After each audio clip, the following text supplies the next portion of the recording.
Assalamualaikum warahmatullahi wabarakatuh. Halo guys, jumpa lagi dengan saya Dede Hidayatullah. Kali ini saya akan membacakan tentang teks biografi Insinyur Soekarno.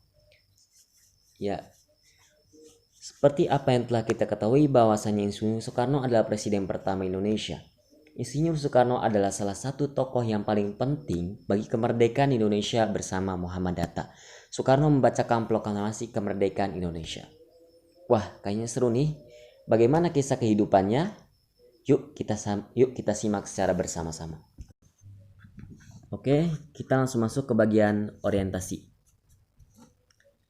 Insinyur Soekarno lahir di Blitar, Jawa Timur pada 6 Juli 1901 dengan nama asli Kosno Sosrodiharjo yang akrab dipanggil Bung Karno. Karena sering sakit yang mungkin disebabkan karena namanya, maka kemudian berganti nama menjadi Soekarno. Ayahnya bernama Raden Sweti Sosrodiharjo, seorang guru di Surabaya. Ibunya bernama Ida Ayu Yoman Rai, berasal dari Buleleng, Bali. Ketika hidup, Soekarno pernah menikah dengan 9 orang wanita dan mempunyai 11 orang anak. Ya, kita langsung masuk ke bagian peristiwa. Pada usia 14 tahun, seorang kawan ayahnya yang bernama Oemar Said Jokomania mengajak Soekarno tinggal di Surabaya dan disekolahkan di Hogenburger School atau disebut dengan HBS. Setelah lulus pada tahun 1910, ia melanjutkan ke Teknik Hogen School yang sekarang menjadi ITB di Bandung. Ia mengenyam pendidikan di sana selama 6 tahun, kemudian mendapatkan gelar insinyur pada tanggal 25 Mei 1926. Pada tahun 1926, ia mendirikan Algemene Studi Club di Bandung. Organisasi ini menjadi cikal bakal Partai Nasional Indonesia. Organisasi ini didirikan pada tanggal 4 Juli 1927 dan kemudian mengamalkan ajaran Meharnisme.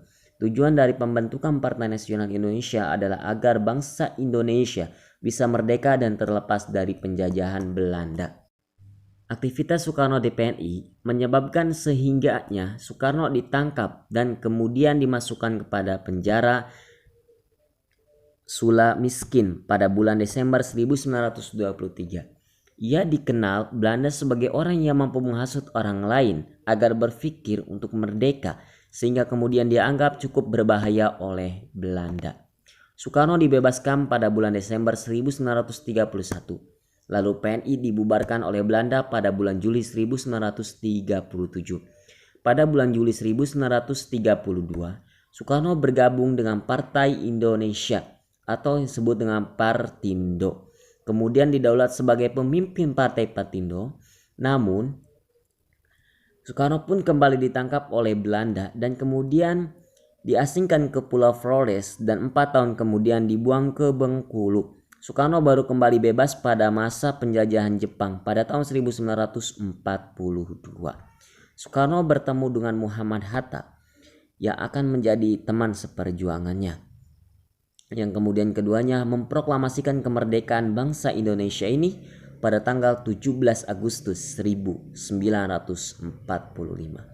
Soekarno-Hatta memproklamasikan kemerdekaan Indonesia dari penjajah Jepang, di mana pada tanggal tersebut juga diperingati sebagai Hari Kemerdekaan Indonesia, dan Pancasila kemudian dibentuk oleh Soekarno dan Hatta sebagai dasar dari negara Indonesia. Soekarno bersama Muhammad Hatta diangkat menjadi presiden dan wakil presiden pertama di Indonesia dalam sejarah bangsa Indonesia. Kita lanjut kepada masalah. Masa-masa kejatuhan Soekarno dimulai sejak ia berpisah dengan Muhammad Hatta pada tahun 1956 akibat pengunduran diri dari Muhammad Hatta dari kancana perpolitikan Indonesia. Ditambah dengan sejumlah pemberontakan separatis yang terjadi di seluruh pelosok Indonesia, dan puncaknya pemberontakan tersebut dengan disebut G30 SPKI yang membuat Soekarno di dalam masa jabatannya tidak dapat memenuhi cita-cita bangsa Indonesia yang makmur dan sejahtera. Setelah jabatannya sebagai presiden berakhir, ia kemudian banyak menghabiskan waktu di Istana Bogor. Lama-kelamaan kesehatannya semakin menurun sehingga ia mendapatkan perawatan oleh tim dokter kepresidenan hingga tepat pada tanggal 21 Juli 1970 Soekarno menghembuskan nafas terakhir di RSPAD Gatot Subroto, Jakarta Jakarta. Setelah itu jenazah dibawa ke Blitar, Jawa Timur untuk dikebumikan dekat dengan makam ibunya dan kini menjadi ikon kota tersebut. Pemikirannya tentang demokrasi dan kebebasan berbangsa, selain itu namanya juga dikenang dengan salah satu nama lapangan sepak bola yaitu Gelora Bung Karno. Selain di Indonesia, di Bangkok Soekarno dihormati oleh Musmade hingga dibuatkan patung lilin menyerupai sosok Soekarno. Patung ini sebab salah satu proklamasi dan sebagai Bapak Bangsa Indonesia serta peran Soekarno bagi dunia internasional serta peranan Soekarno bagi dunia internasional selama menjabat sebagai presiden. Ya, kita masuk ke bagian orientasi. Soekarno mempunyai sifat nasionalis yang tinggi. Sudah sepantasnya sosok beliau dihormati dan dikenang jasa serta perjuangan oleh orang Indonesia maupun penjuru dunia, karena atas bakat perjuangan Indonesia kini dapat berdiri di atas kaki sendiri. Oke guys, mungkin cukup itu ya.